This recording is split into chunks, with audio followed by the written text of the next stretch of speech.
വടകരയിൽ BJP vote യു.ഡി.എഫിന് മറിച്ചു നൽകാൻ തീരുമാനിച്ചതായി ബി.ജെ.പി പ്രവർത്തകൻ. നേതാക്കൾ വന്നു കണ്ട് തന്നോട് വോട്ട് മറിക്കാൻ ആവശ്യപ്പെട്ടതായും ബൂത്തുകളിൽ നിന്ന് 30 വോട്ടുകൾ വീതം യു.ഡി.എഫിന് നൽകാൻ ബി.ജെ.പി തീരുമാനിച്ചതായും പറഞ്ഞുവെന്നും നാദാപുരം കല്ലാച്ചി സ്വദേശിയും സജീവ ബി.ജെ.പി പ്രവർത്തകനുമായ ഭാസ്കരൻ.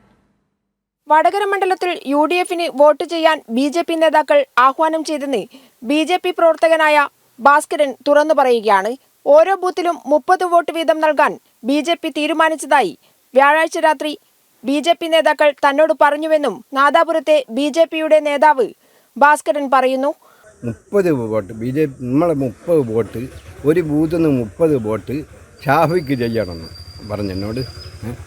ഞാൻ ഇപ്പോൾ അവരോട് ചോദിച്ചിങ്ങനെ പിന്നെ യുവമോർച്ചൻ്റെ സംസ്ഥാന പ്രസിഡന്റിനെ സ്ഥാനാർത്ഥിയാക്കിയിട്ട് നമ്മൾ ഏതാണ്ട് കോൺഗ്രസ് മുക്ത ഭാരതം എന്നല്ലേ നമ്മളെ ആശയം തന്നെ. അപ്പം നമ്മൾ കോൺഗ്രസിന് വോട്ട് ചെയ്യണം. അമ്പലക്കുളങ്ങര ബി.ജെ.പി നേതാവ് കുമാരൻ കൊലക്കേസിലെ മുഖ്യ സാക്ഷിയായിരുന്നു നാദാപുരം കല്ലാച്ചിയിലെ ഭാസ്കരൻ.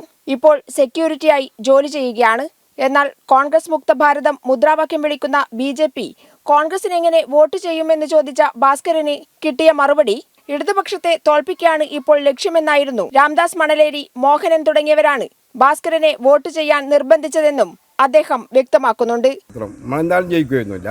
ഒരു ഭാഗത്ത് നമുക്ക് പിന്നെ കോൺഗ്രസെക്കാട്ടും പ്രശ്നം പിന്നെ ഇടതുപക്ഷത്തിൻ്റെ സ്ഥാനാർത്ഥിനെ വടകര പരാജയപ്പെടുത്താനാണ് നമ്മളെ പിന്നെ ഇത്. അതുകൊണ്ട് നമ്മൾ പ്രധാനപ്പെട്ട ആൾക്കാരോട് മാത്രമാണ് പറഞ്ഞിട്ട് ഒരു ബൂത്തിൽ നിന്ന് 30 വോട്ട് പിന്നെ ഷാഫിക്ക് ചെയ്യും. ഒന്ന് രാംദാസ് മണലേരി, പിന്നെ മോഹനൻ മാഷ്, പിന്നെ 2 നാളുണ്ട് പുതിയാളെന്ന് എനിക്ക് അറിഞ്ഞൂടാ. പി.വി. ജോഷില, കൈരളി ന്യൂസ്, കോഴിക്കോട്.